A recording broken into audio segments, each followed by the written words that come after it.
যে জিলহজ মাসের চাঁদ যে ব্যক্তি দেখবে সে যেন তার নখ এবং তার চুল এগুলো যেন আর না কাটে। চাঁদ দেখে ফেলেছেন, কুরবানি করা পর্যন্ত এখন চুল আর নখ যেন সে না কাটে। যদি না কাটেন তাহলে কি হবে? আপনি একটা পূর্ণাঙ্গ কুরবানির নেকি পাবেন ইনশাআল্লাহ। আর একটা কুরবানির নেকি কি জানেন? কুরবানির পশুর গায়ে যতগুলো লোমকূপ আছে ততগুলো নেকি আপনার আমল নামায় যুক্ত হবে ইনশাআল্লাহ।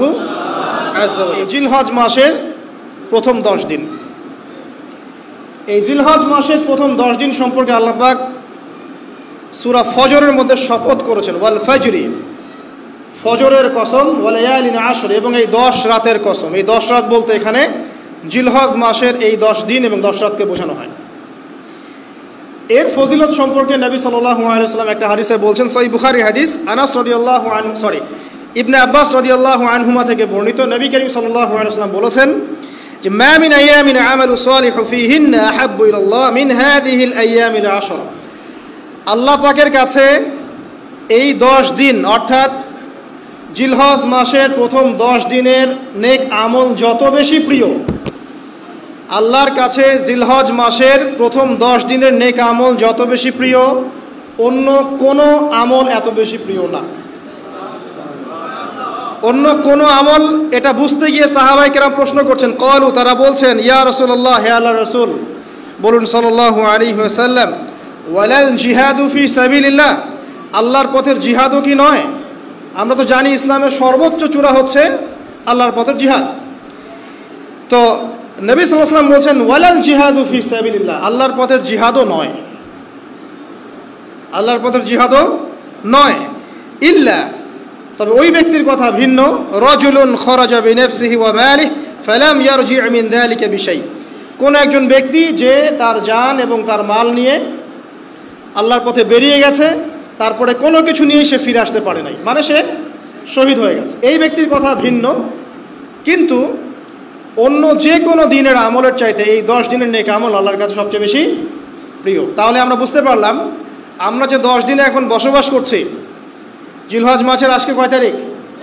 1 তারিখ। এই যে আল্লাহ পাক নিয়ামতের সাথে আমাদেরকে বাঁচিয়ে রেখেছেন, এই 10 দিন আমল করার সুযোগ দিয়েছেন, এই কৃতজ্ঞতা স্বীকার করে আমরা কিন্তু শেষ করতে পারবো না। পারবো না। প্রশ্ন হচ্ছে যে এই 10টা দিন আমরা কিভাবে কাজে লাগাতে পারি। আমি সেদিকেই যাবো ইনশাল্লাহ। তার আগে এই দিনগুলো সম্পর্কে আর কয়েকটা ফজিলতের হাদিস শুনিয়ে দিচ্ছি। তিরমিজি, ইবনে মাজাহ, মিশকাতের 128 পৃষ্ঠায় একটা হাদিস এসেছে, আবু হুরায়রা রাদিয়াল্লাহু আনহু থেকে বর্ণিত, নবী করিম সাল্লাল্লাহু আলাইহি ওয়াসাল্লাম বলেছেন যে দিনসমূহের মধ্যে এমন কোনো দিন নাই, আল্লাহর দিনগুলোর মধ্যে এমন কোনো দিন নাই যেদিন ইবাদত করা আল্লাহর কাছে জিলহজের 10 দিনের ইবাদতের চেয়ে বেশি প্রিয়। কথা বুঝতে পারছেন? এরপরে নবী সাল্লাল্লাহু আলাইহি ওয়াসাল্লাম বলছেন, ইয়াদুলু সিয়ামু কুল্লি সিয়ামিন মিনহা বিসিয়ামি সানাতিন, এই 10 দিনের একটা সিয়াম বা একটা রোজা 1 বছর রোজা রাখার সমান। এই 10 দিনের একটা রোজা 1 বছর রোজা রাখার সমান।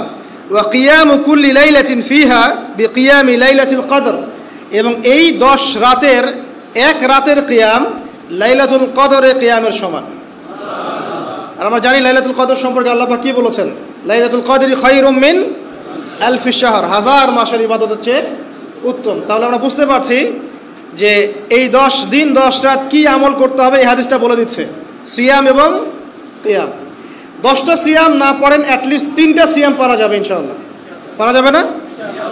একটা সোমবার পাবো সামনে আমরা, ওটা রাখা যাবে ইনশাআল্লাহ।